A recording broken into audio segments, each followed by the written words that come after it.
While Kilo-class submarines waited for orders, the sea around them turned into a trap. At 2:27, the waters around Novorossiysk naval base lay in an eerie stillness. This silence was broken only by the slow creak of mooring chains against steel hulls. Without warning, Russian defenses snapped awake. Orlan 10 reconnaissance drones, each valued at roughly $100,000, began circling overhead.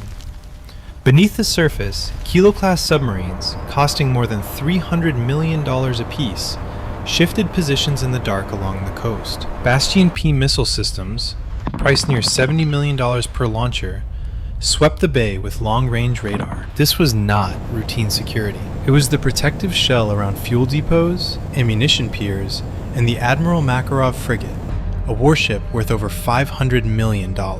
Minutes later, Ukrainian drones costing $50,000 each drove straight toward the port's fuel tanks and command pier. They turned confidence into chaos, igniting a violent opening clash across sea and sky. Don't look away until the secret is revealed.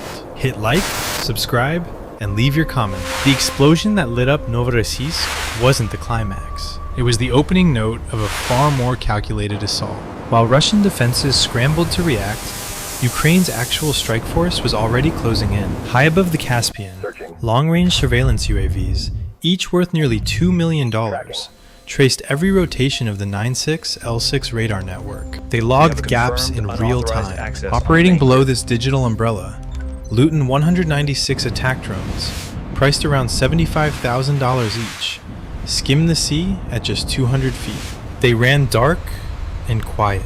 Following them were USV explosive boats, disguised as civilian trawlers, each valued under $100,000. They threaded through shipping lanes with lethal purpose. Even higher, a NATO RQ-4 Global Hawk, a $200 million asset, relayed encrypted data to Ukrainian command. Every blip, echo, and radar sweep was cataloged. Timing mattered more than speed. Then came the first deliberate distraction. Small decoy drones, cheap but effective, flared their radar signatures. Russian L3 jammers fired up instantly. Orlan 10 scouts, each worth around $100,000, circled the wrong sectors, convinced the strike was inbound. But the real threat was still out of sight, threading the seam between systems, hidden in the silence. The next blow wouldn't come from the sky. It would come from below the waterline. The setup was complete. The real damage was only seconds away. Take a moment to check in with yourself and share your well-being with the community. Comment 1 if you're doing okay, 2 if you're feeling very positive, 3 if you're feeling more at ease. The silence that cloaked Ukraine's approach didn't last long. Once inside the outer radar net, the strike force began pulling threads. At 3:18, the air lit up. Su-27S and MiG-29S, flying in staggered waves, broke from cloud cover. They launched a storm of AGM-88 HARM missiles, each worth around $800,000. These missiles locked onto Bastion P radar nodes with surgical intent. Seconds later, precision glide bombs followed, crashing into coastal fire control stations with pinpoint accuracy. Concrete shattered. Radar screens blinked out. But the real brilliance came from the airwaves. Ukrainian electronic warfare teams, operating from modified Varta ES trucks and airborne pods, began flooding the electromagnetic spectrum. Dozens of false echoes sprang to life. Pantsir S-1 crews, already on edge, locked onto what looked like hostile drones. But these were phantoms, created by digital decoys. At over $3 million per unit, the Pantsirs burned through interceptors chasing ghosts. Launch after launch lit the sky, but nothing fell. On the surface, Ukrainian USVs exploited every second of chaos, hugging the shadows of civilian tankers. They slipped past harbor barriers. As they neared their designated positions, hatches opened and deployed sonar jamming buoys into the dark water. Designed to mimic submarine noise, these devices triggered false alerts across Russian underwater detection systems. Kilo-class submarines, confused by the layered interference, were ordered to hold position, paralyzed by uncertainty. Then came the next layer, seabed mine robots. Slow-moving but deliberate. Released hours earlier from modified patrol boats, they crawled across the harbor floor and positioned themselves behind known submarine lanes. Each one carried enough explosives to rupture a kilo hull. The effect was psychological as much as tactical. Any sub that moved risked crossing into a zone of no return. Overhead, TB2 drones reappeared, not to attack, but to relay telemetry and jam uplinks. Their presence ensured command systems stayed fogged. And still higher, a NATO AWACS scanned everything, feeding the strike group with live targeting from over 150 miles out. By 3:25, Novorossiysk's layered defenses were no longer layered. The sky was blind. The water was noisy. The seabed was trapped. What Russia had spent years fortifying was unraveled in 7 blistering minutes. One radar node, one jammer burst, and one silent bot at a time. And the strike hadn't even reached the warships yet. The collapse of Novorossiysk's radar and sonar net set the stage for a full-scale assault. At 3:35, the night sky trembled as Su-27 and MiG-29 squadrons roared in from the southwest. They dived through overlapping flight paths to overload any surviving sensors. Each jet carried smart glide munitions, precision weapons able to curve sharply at the last second. They aimed at fuel depots and the frigate Admiral Makarov, Russia's Black Sea flagship. Explosions flared across the waterfront as massive steel tanks ruptured. Their aviation fuel gushed like rivers of flame. While the fighters struck from above, swarm drones poured in at lower altitudes.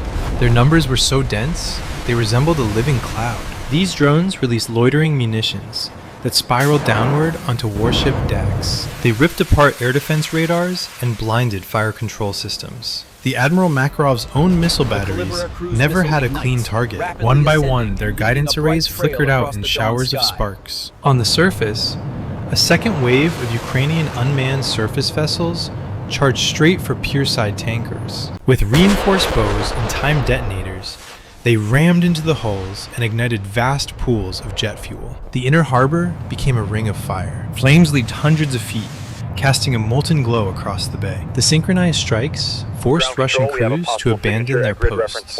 They scrambled ashore as secondary blasts rocked dry docks and weapons bunkers. Fireballs reflected off the water like flashing mirrors, turning every wave into a moving ember. By the time the last MiG-29 banked back to altitude, Novorossiysk Naval Base was ablaze from pier to perimeter. The careful suppression of defenses had opened a perfect corridor. Now, Ukraine's air and sea power poured through it, turning calculated precision into overwhelming force. What began as silent infiltration had exploded into a spectacle of modern joint warfare. It left Russia's southern fleet reeling, and its prize frigate fighting for survival amid an inferno it could no longer contain. The flaming chaos that swallowed Novorossiysk Naval Base jolted Russian command into an emergency counterstrike. At 3:55, encrypted orders flashed across the Black Sea defense grid, summoning every available asset to contain the breach. Beneath the smoke-streaked surface, Kilo-class submarines rose from their silent patrols. Ballast tanks hissed as they surfaced just outside the burning harbor. Within moments, they launched Caliber cruise missiles. Each streaked toward the Ukrainian strike corridors at over 550 miles per hour, arcing across the low clouds in luminous trails. Onshore, mobile Bastion P coastal batteries rolled out from hidden revetments and swung their launch canisters seaward. With a crack of igniters, they fired supersonic Onyx missiles, capable of reaching nearly Mach 2.5. Their white contrails sliced the night as they hunted for Ukrainian fighters still circling overhead. Meanwhile, Orlan 10 reconnaissance drones fanned out over the peninsula. Their infrared sensors scanned for launch points that had guided the drone swarms and jet strikes. Every heat signature or sudden electronic emission was flagged, feeding targeting coordinates back to artillery units waiting inland. Counter-battery rockets and long-range howitzers answered within seconds. They hammered suspected Ukrainian positions with steel and fire. For a tense 20-minute span, the bay became a lethal lattice of converging trajectories. Caliber warheads tore across the sky. Onyx missiles piled low above the waves, and counter-battery shells rained in from the hills. Each detonation echoed off the surrounding cliffs like a rolling drumline. Jets weaved through the chaos, flare packs burning as they juked incoming missiles. Unmanned surface vessels darted to avoid sudden plumes of spray and shrapnel. Yet, the same electronic deception that blinded Novorossiysk's defenses earlier now blunted much of the retaliation. Phantom signals and decoy heat signatures led multiple Onyx salvos into empty sea. Ukrainian pilots exploited the fading radar picture to slip out of danger. By 4:15, the Russian counterpunch had spent its fury. It left smoke-wreathed wreckage, but failed to close the breach. The defense had collapsed into reactive fire, and the initiative once again remained in Ukrainian hands. The fading roar of Russia's counterstrike left a brief, smoke-filled pause, just long enough for Ukraine to deliver its most surgical blow. At 4:20, a new wave of precision anti-radar drones crossed the bay at barely 200 feet above the water. Each one was programmed to sniff out the last surviving 96 L6 radar nodes. Their micropulse seekers homed in on every flicker of emission. Within minutes, the remaining sensors that still fed data to Novorossiysk's air defenses winked out in brief flashes of blue fire. The radar picture collapsed to static. Even as those final blips vanished, Ukrainian special forces were already moving.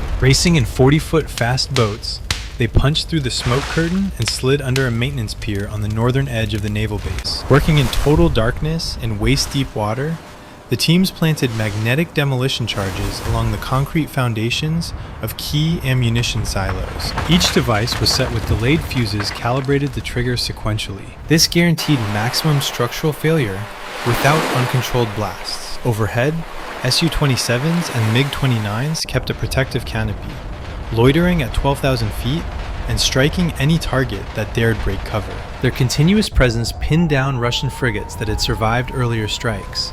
This prevented them from ferrying out high-value munitions or attempting a rescue of trapped crews. Occasional bursts of Russian anti-air fire illuminated the low clouds, but never found a mark.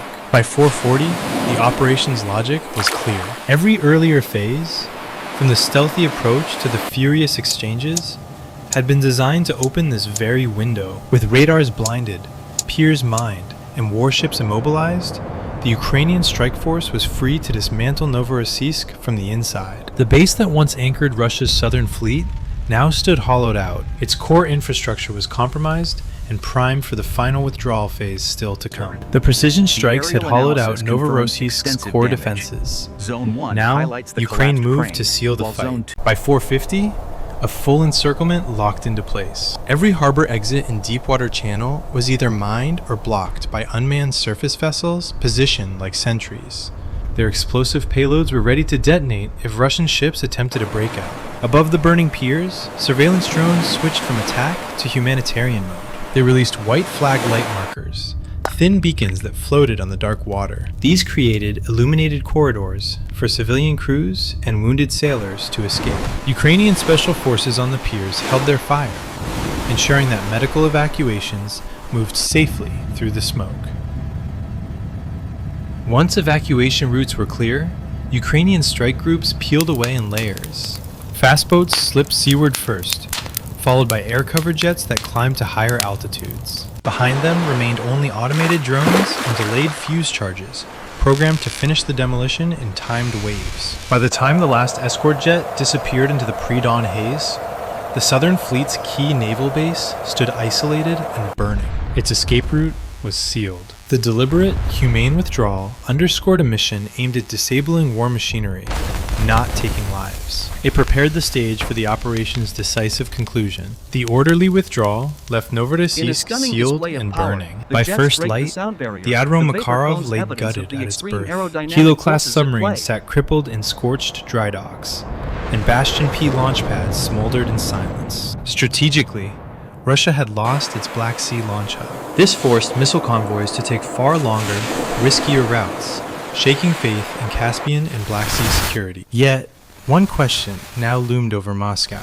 If even this southern fleet fortress can fall, what harbor is truly safe? Ukraine's white flag corridors proved the strike aims at weapons, not lives, while a black plume rising thousands of feet into the Krasnodar sky delivered a stark, cinematic warning for future wars.